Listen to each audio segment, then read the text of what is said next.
Bonjour à toutes et à tous. Une petite réflexion dans cette période sur le lion qui se lève. En fait, la référence, c'est dans le livre des Nombres, chapitre 23, verset 24.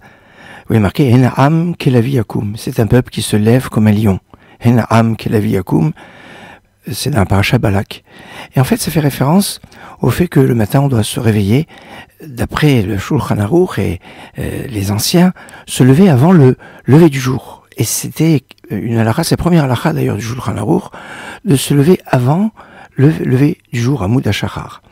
Mais aujourd'hui, ça se fait moins. Pourquoi? Parce qu'avant, ils vivaient avec le soleil qui se couchait, qui se levait, et on doit toujours un peu, plus ou moins, respecter les heures de sommeil.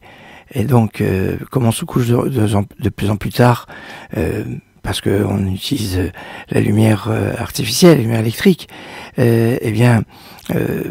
par nécessité, on se couche pas aussitôt que dans le temps, et nécessairement, on se lèvera pas aussitôt que dans le temps. Toutefois, on doit faire attention à ne pas se réveiller après un horaire qui nous entraînerait à dépasser l'horaire de la lecture du schéma. Et oui, le schéma doit se lire avant un certain horaire.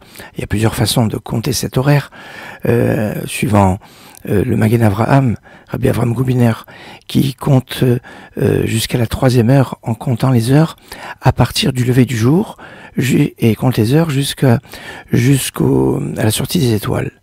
Du lever du jour à la sortie des étoiles, on coupe en 12 et jusqu'à la 3e heure de ces 12 heures, eh bien c'est là la fin de la lecture du schéma. On doit se réveiller avant cet horaire-là.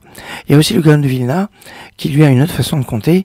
Il compte le jour à partir du lever du soleil jusqu'au coucher du soleil, ce qui donne une journée plus réduite, qui commence plus tard et qui par voie de conséquence a un horaire limite de la lecture du schéma qui sera plus tard.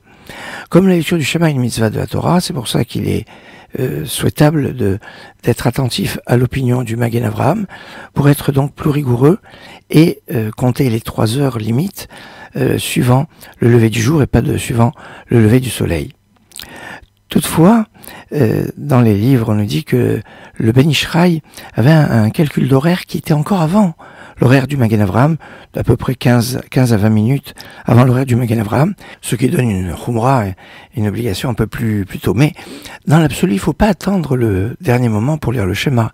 Il faut essayer de le faire idéalement quelques minutes avant le lever du soleil. Ça, c'est son horaire idéal, parce que dans l'absolu, l'horaire du schéma doit se faire avant la prière. Et la prière, elle est indexée sur l'horaire des sacrifices, et donc on ne doit pas dépasser un certain horaire, et il est souhaitable de faire l'amida, la prière, juste au moment du lever du soleil, comme il est marqué, Ira Uchaim Shamesh, ils te craindront avec le soleil, au moment du lever du soleil, c'est là le moment idéal pour faire commencer sa prière, et comme on doit juxtaposer la lecture du schéma avec ses bénédictions avant la prière, eh bien nécessairement on fera le schéma quelques minutes avant le lever du soleil, pour faire l'amida juste au lever du soleil, et avoir donc fait le schéma en son horaire idéal.